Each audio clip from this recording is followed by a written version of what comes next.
अस्सलामुअलैकुम नाज़रीन, middle east से एक के बाद एक तहलका मचाने वाली खबरें सामने आ रही हैं और इस बार सारा मंजर यमन से लरज उठा है।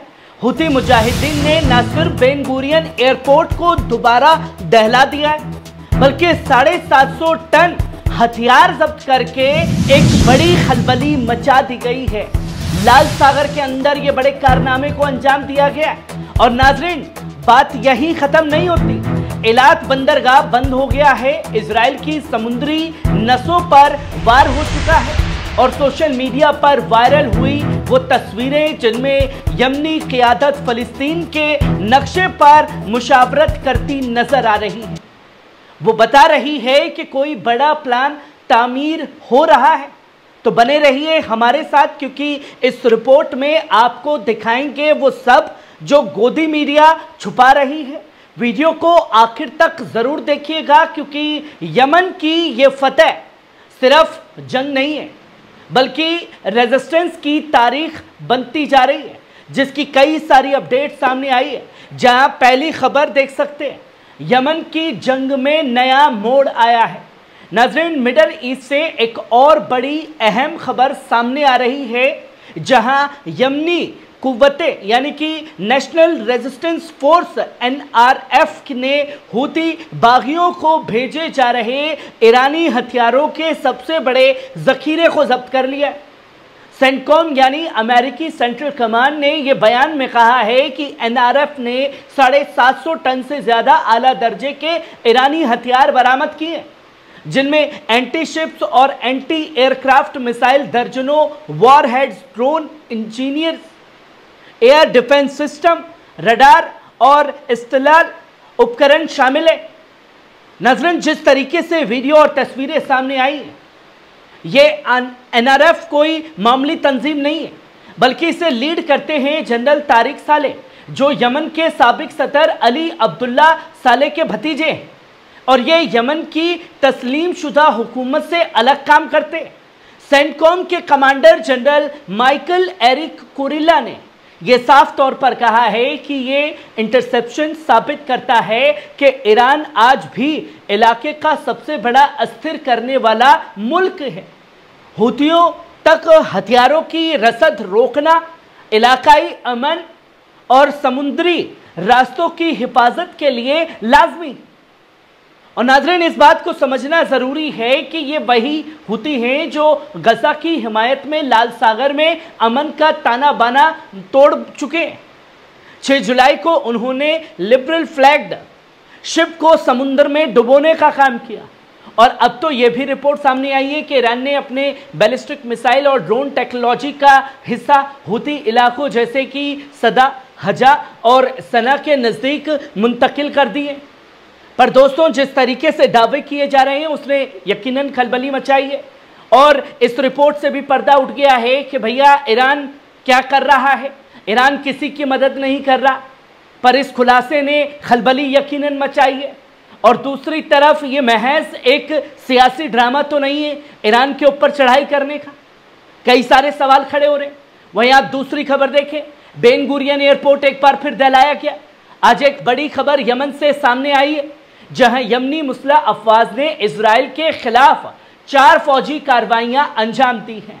सबसे बड़ा निशाना बना मशहूर बेन गुरियन एयरपोर्ट जिसे यमनी बैलिस्टिक मिसाइल जुल्फिकार से टारगेट किया गया, जहां यमनी फौज के तर्जुमान ब्रिगेडियर यहिया सारी ने बयान जारी करते हुए बताया बाकी 3 हमले अल रशारश बंदरगाह, नकब इलाके में एक मिलिट्री टारगेट और बेन गुरियन एयरपोर्ट पर 4 ड्रोन के जरिए किए गए। उन्होंने साफ कहा, हमारी ये जद्दोजहद कोई सियासी मुहिम नहीं है बल्कि ये हमारा दीनी, इखलाकी और इंसानी फर्ज है। जो हम फ़लस्तीनी अवाम के लिए अदा कर रहे हैं। साथ ही यमनी अफवाज ने दोबारा उन तमाम कंपनियों को आखिरी बार चेतावनी दी है जो इजरायली बंदरगाहों से कारोबार कर रही है कि उनकी कश्तियां निशाना बन सकती हैं। आप फिलहाल कारोबार इजराइल के साथ ख़त्म करें। और नाजरीन, यमन ने साफ कर दिया है, जब तक गज़ा पर इजरायली जुल्म बंद नहीं होता और मुसलसल महसूर इलाके का घेराव नहीं हटाया जाता, तब तक हमले जारी रहेंगे, जिसकी तस्वीरें लोगों के सामने आई हैं। वहीं आप तीसरी खबर देखें, फ़लस्तीन के नक्शे पर यमनी क़ियादत की मुशावरत कोई बड़ा प्लान बन रहा है। नाज़रीन, एक तस्वीर ने खलबली मचाई है जो कि आप अपनी स्क्रीन पर भी देख रहे हैं। सोशल मीडिया पर तेज़ी से कुछ तस्वीरें वायरल हो रही हैं जिनमें यमन की आला क़ियादत, फौजी अफसरान और सियासी रहनुमा फ़लस्तीन के नक्शे पर झुके हुए किसी मुशावरती बैठक में दिखाई दे रहे हैं। इस तस्वीर ने इलाकाई सियासत में बेचैनी पैदा कर दी है, क्योंकि वो जो अंदाज़ा सामने आ रहा है उसमें मिडल ईस्ट की जंग को बढ़ावा देना है। वो महज एक सिंबल नहीं है, बल्कि किसी बड़ी कार्रवाई की तैयारी का इशारा दे रहे हैं। क्या यमनी रेजिस्टेंस एक नया मुल्की इत्तेहाद बना रही है, या फिर गजा के साथ हकीकी फौजी मदद का ऐलान करने वाली है?